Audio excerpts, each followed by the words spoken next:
দীর্ঘদিন পর দেশে অনুষ্ঠিত ত্রয়োদশ জাতীয় সংসদ নির্বাচনে বিএনপি জোটের নিরঙ্কুশ জয়ে দেশ বিদেশে বয়ে যাচ্ছে আনন্দের জোয়ার। দীর্ঘ ২০ বছর পর আবারও ক্ষমতায় ফিরেছে বিএনপি। শেখ হাসিনার পদত্যাগের পর সৃষ্ট নতুন রাজনৈতিক প্রেক্ষাপটে অনুষ্ঠিত এই নির্বাচনে ২/৩ আসনে বিজয়ের মাধ্যমে সরকার গঠন করে বিএনপি।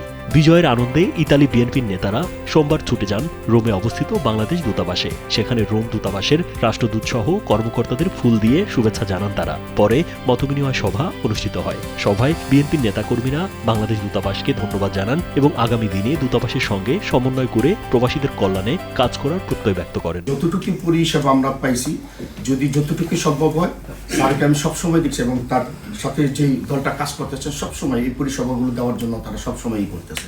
ইনশাল্লাহ আগামী দিনে আরও সুন্দর করে, আরও উন্নত এবং আরও সুন্দরভাবে এই পরিষেবাগুলো আমাদের পরিচালনা এটা অব্যাহত থাকবে। আমার জনগণের সুশীল সমাজের জন্য এটা আপনাদেরকে আসলে ধন্যবাদ আমার তরফ থেকে, দলের থেকে আপনাদেরকে জানাই।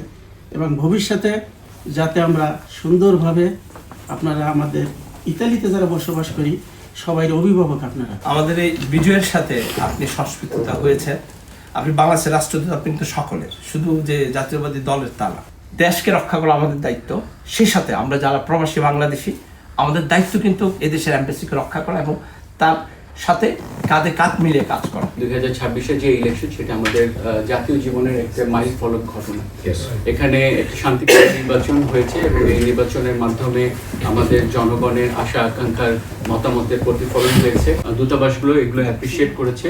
আপনাদের সাহায্য সহযোগিতা পেলে আমরা আশা করি যে আমরা আরো ভালো কাজ করতে পারবো এবং আমরা দেশের জন্য, এখানে প্রবাসে যারা ইতালিতে বাংলাদেশি যারা বসবাস করছে, আমরা তাদের জন্য আরো ভালো কাজ করব আপনাদের জন্য।